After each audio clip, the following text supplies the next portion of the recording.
Chapters 31 and 32. Chapter 31. You may imagine with what interest I listened. All these details were perceived to have some significance 24 hours later. In the morning Cornelius made no allusion to the events of the night. "I suppose you will come back to my poor house," he muttered surlily, slinking up just as Jim was entering the canoe to go over to Doramine's campong. Jim only nodded without looking at him.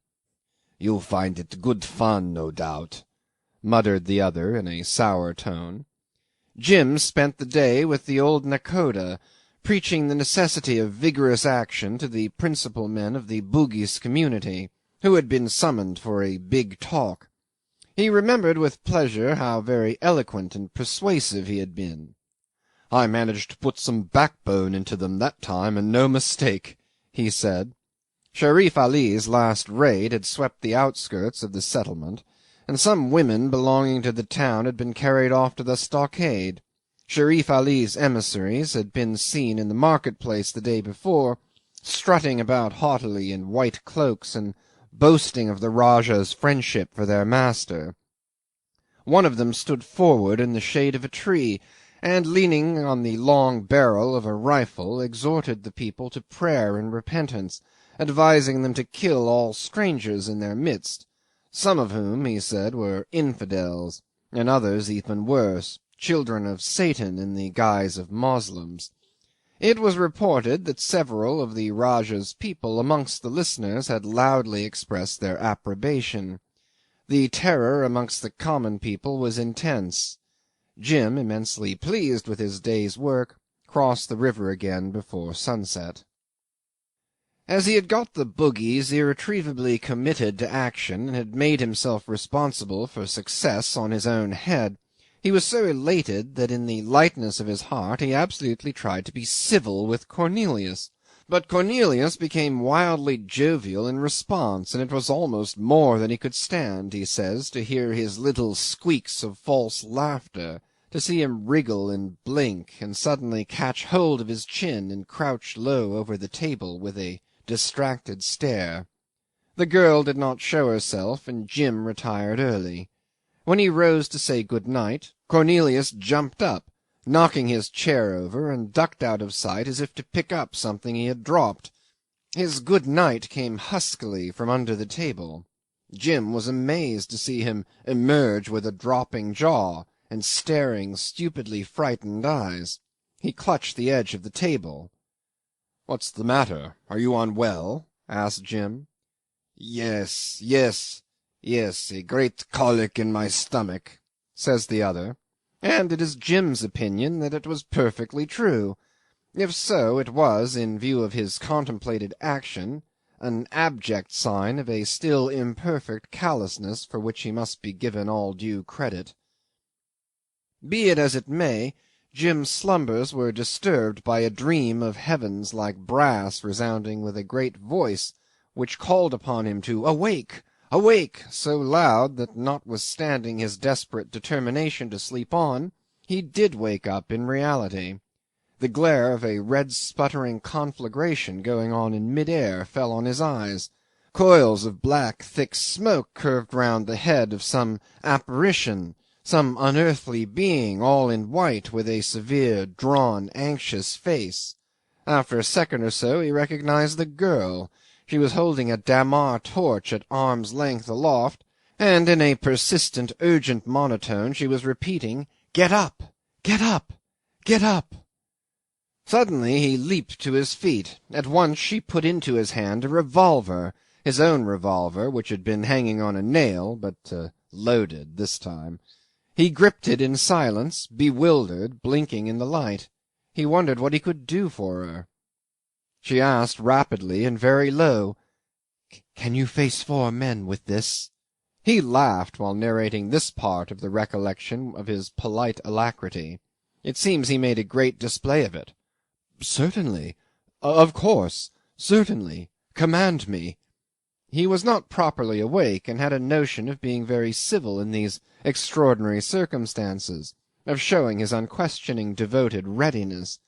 She left the room, and he followed her.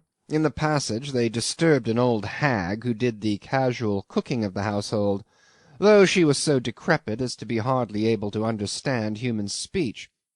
She got up and hobbled behind them, mumbling toothlessly.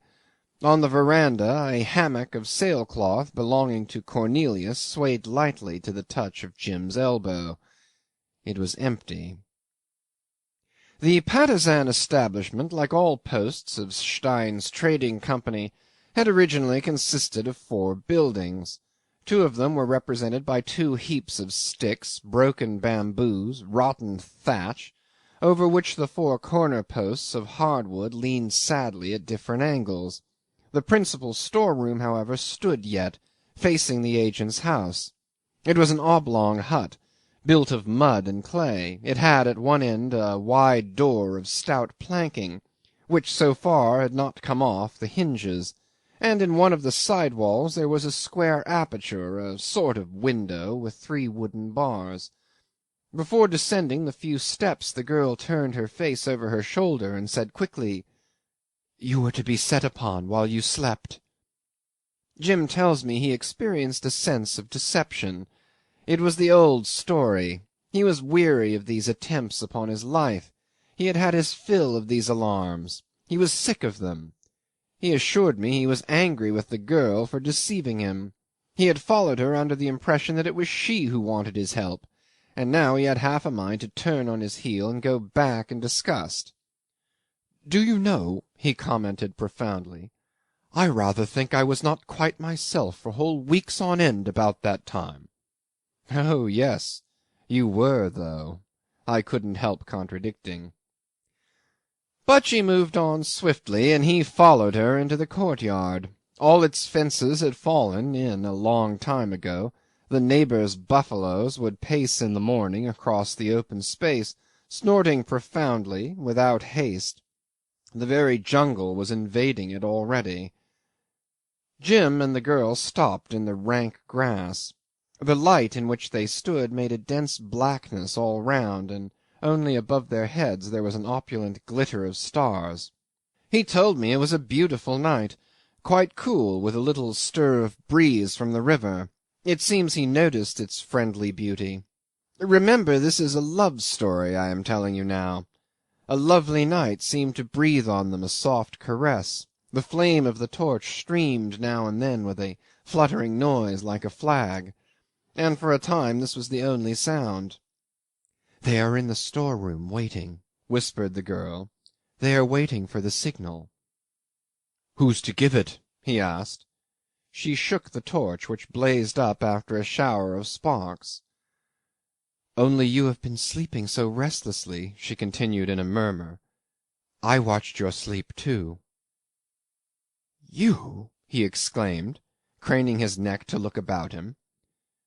"You think I watched on this night only?" she said, with a sort of despairing indignation. He says it was as if he had received a blow on the chest. He gasped.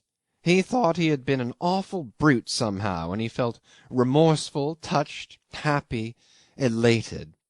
This, let me remind you again, is a love story. You can see it by the imbecility, not a repulsive imbecility, the exalted imbecility of these proceedings, this station in torchlight, as if they had come there on purpose to have it out for the edification of concealed murderers.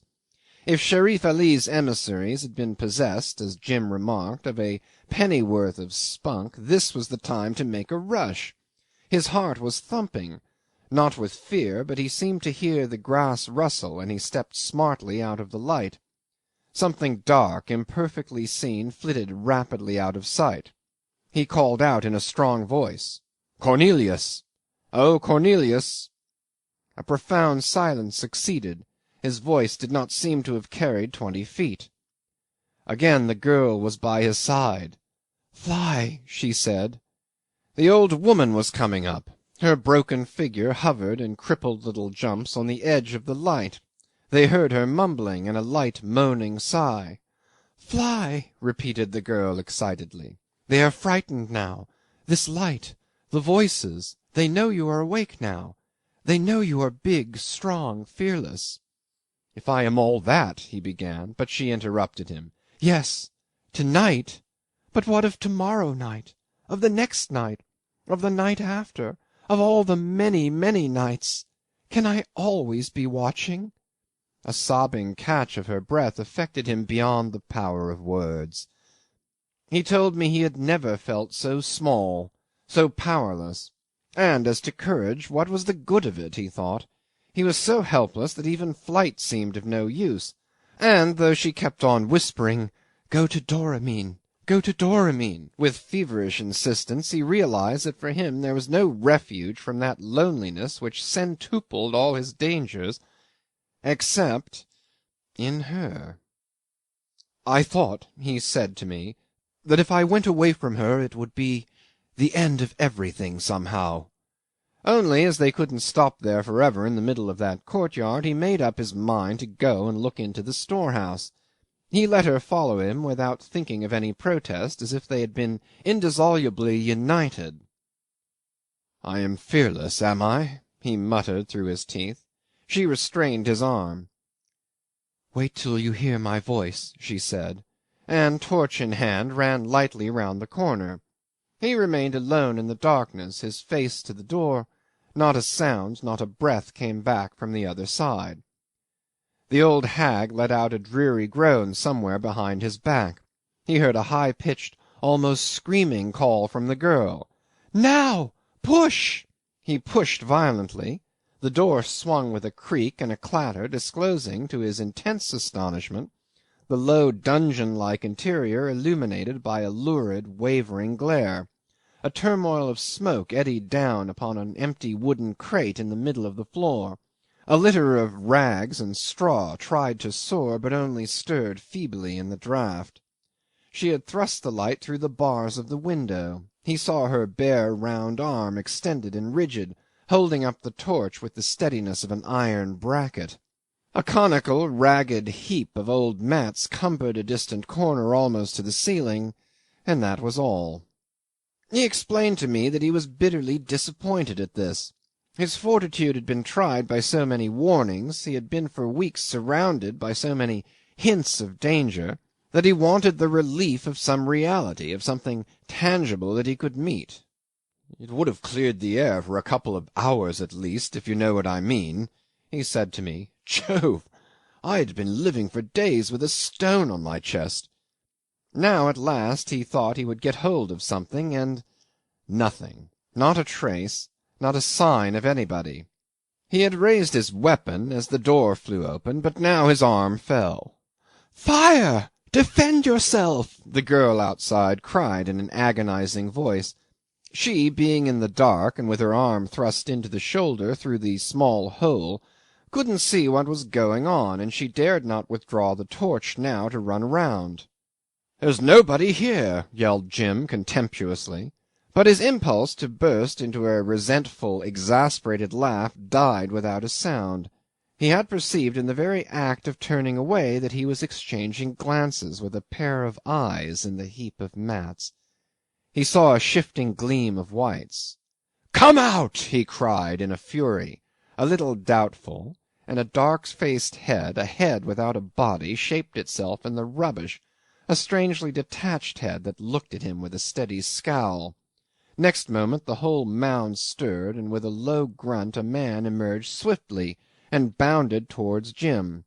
Behind him the mats, as it were, jumped and flew. His right arm was raised with a crooked elbow, and the dull blade of a kriss protruded from a fist held off a little above his head. A cloth wound tight round his loins seemed dazzlingly white on his bronze skin. His naked body glistened as if wet. Jim noted all of this. He told me he was experiencing a feeling of unutterable relief, of vengeful elation. He held his shot, he says, deliberately. He held it for the 10th part of a second, for 3 strides of the man, an unconscionable time. He held it for the pleasure of saying to himself, "That's a dead man." He was absolutely positive and certain. He let him come on because it did not matter. A dead man anyhow. He noticed the dilated nostrils, the wide eyes, the intent, eager stillness of the face, and then he fired. The explosion in that confined space was stunning. He stepped back a pace. He saw the man jerk his head up, fling his arms forward, and drop the kriss. He ascertained afterwards that he had shot him through the mouth, a little upwards, the bullet coming out high at the back of the skull. With the impetus of his rush the man drove straight on, his face suddenly gaping, disfigured, with his hands open before him, gropingly, as though blinded, and landed with terrific violence on his forehead, just short of Jim's bare toes. Jim says he didn't lose the smallest detail of all this. He found himself calm, appeased, without rancour, without uneasiness, as if the death of that man had atoned for everything. The place was getting very full of sooty smoke from the torch, in which the unswaying flame burned blood red without a flicker. He walked in resolutely, striding over the dead body, and covered with his revolver another naked figure outlined vaguely at the other end. As he was about to pull the trigger, the man threw away with force a short, heavy spear, and squatted submissively on his hams, his back to the wall and his clasped hands between his legs. "You want your life?" Jim said. The other made no sound. "How many more of you?" asked Jim again. "Two more, Tuan," said the man very softly, looking with big, fascinated eyes into the muzzle of the revolver. Accordingly, two more crawled from under the mats, holding out ostentatiously their empty hands. Chapter 32. Jim took up an advantageous position and shepherded them out in a bunch through the doorway. All that time the torch had remained vertical in the grip of a little hand without so much as a tremble. The three men obeyed him, perfectly mute, moving automatically. He ranged them in a row. "Link arms," he ordered. They did so. "The first who withdraws his arm or turns his head is a dead man," he said. "March." They stepped out together, rigidly. He followed, and at the side the girl, in a trailing white gown, her black hair falling as low as her waist, bore the light. Erect and swaying, she seemed to glide without touching the earth. The only sound was the silky swish and rustle of the long grass. "Stop!" cried Jim. The river bank was steep. A great freshness ascended. The light fell on the edge of smooth dark water, frothing without a ripple. Right and left the shapes of houses ran together below the sharp outlines of the roofs. "Take my greetings to Sherif Ali, till I come myself," said Jim. Not one head of the three budged. "Jump!" he thundered. The three splashes made one splash. A shower flew up. Black heads bobbed convulsively and disappeared, but a great blowing and spluttering went on, growing faint, for they were diving industriously in great fear of a parting shot. Jim turned to the girl, who had been a silent and attentive observer. His heart seemed suddenly to grow too big for his breast, and choke him in the hollow of his throat. This probably made him speechless for so long, and after returning his gaze she flung the burning torch with a wide sweep of the arm into the river. The ruddy, fiery glare, taking a long flight through the night, sank with a vicious hiss, and the calm, soft starlight descended upon them unchecked. He did not tell me what it was he said when at last he recovered his voice. I don't suppose he could be very eloquent. The world was still, the night breathed on them, one of those nights that seemed created for the sheltering of tenderness. And there are moments when our souls, as if freed from their dark envelope, glow with an exquisite sensibility that makes certain silences more lucid than speeches. As to the girl, he told me she broke down a bit. Excitement, don't you know? Reaction. Deucedly tired she must have been, and all that kind of thing. And hang it all, she was fond of me, don't you see? I too. Didn't know, of course. Never entered my head. Then he got up and began to walk about in some agitation. I love her dearly, more than I can tell. Of course one cannot tell. You take a different view of your actions when you come to understand, when you are made to understand every day that your existence is necessary, you see, absolutely necessary, to another person. I am made to feel that. Wonderful. But only try to think what her life has been. It is too extravagantly awful, isn't it? And me finding her here like this, as you may go out for a stroll and come suddenly upon somebody drowning in a lonely dark place. Jove! No time to lose. Well, it is a trust, too. I believe I am equal to it. I must tell you that the girl had left us to ourselves some time before. He slapped his chest. Yes, I feel that, but I believe I am equal to all my luck. He had the gift of finding a special meaning in everything that happened to him.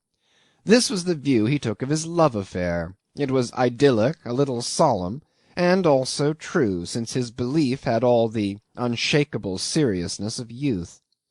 Some time after, on another occasion, he said to me, "I've been only 2 years here, and now, upon my word, I can't conceive of being able to live anywhere else. The very thought of the world outside is enough to give me a fright.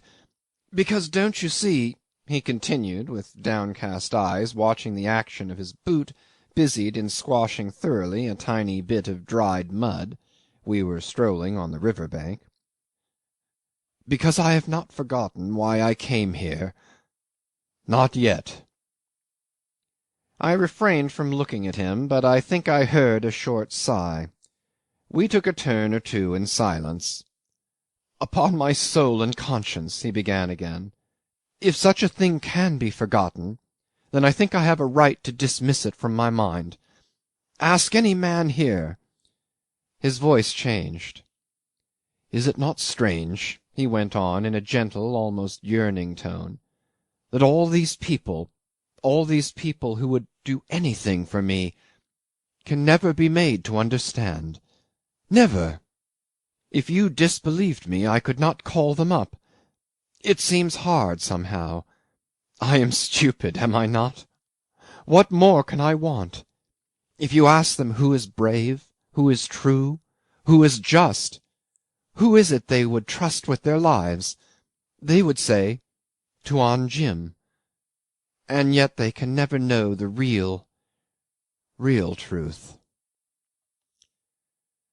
That's what he said to me on my last day with him. I did not let a murmur escape me.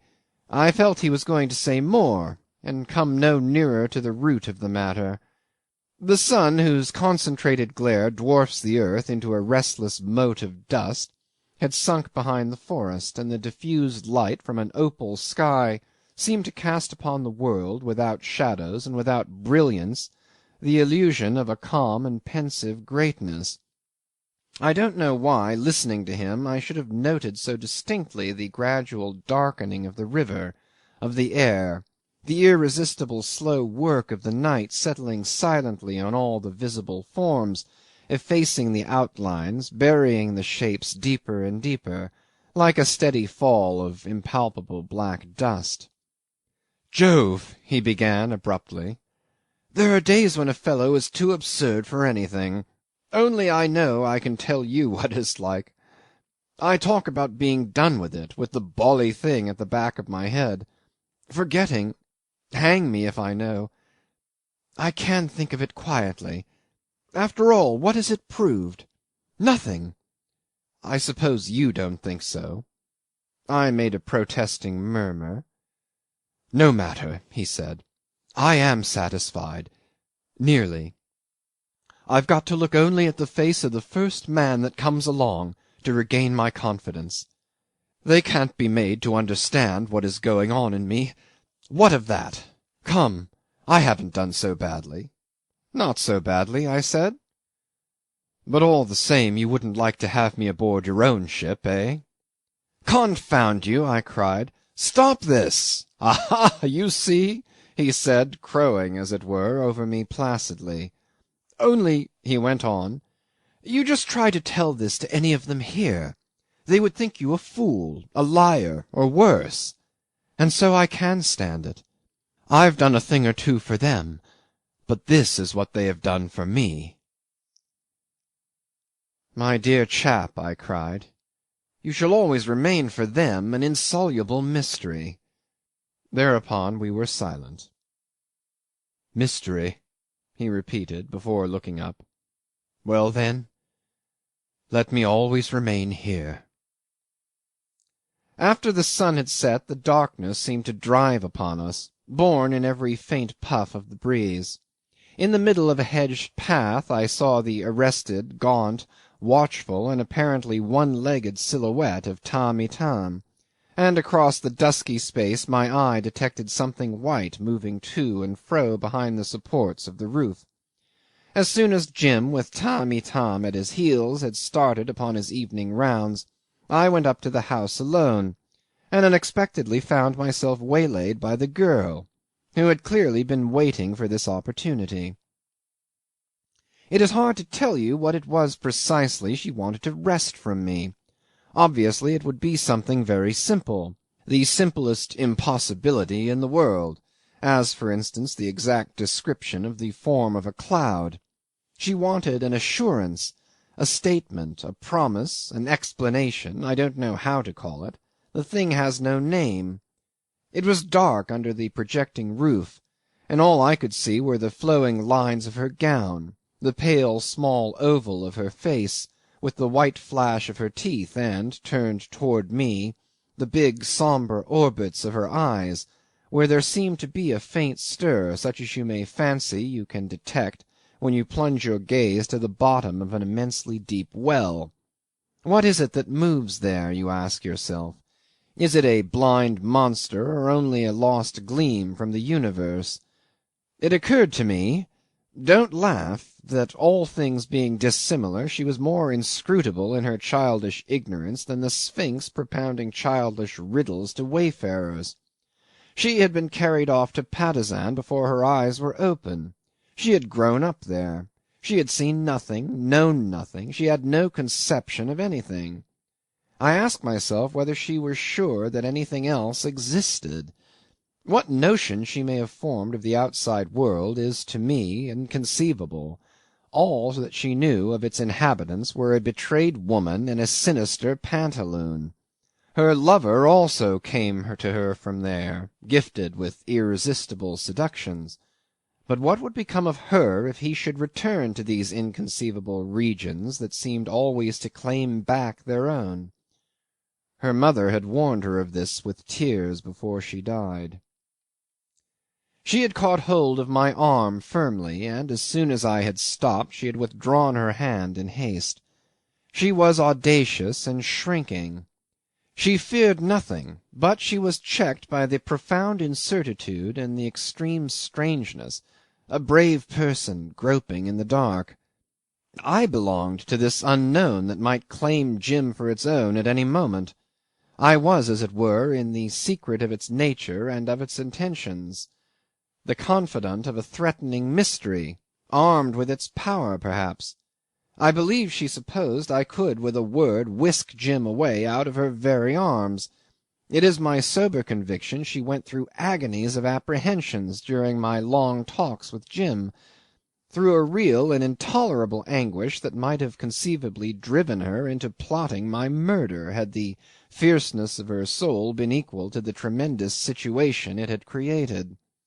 This is my impression, and it is all I can give you. The whole thing dawned gradually upon me, and as it got clearer and clearer I was overwhelmed by a slow, incredulous amazement.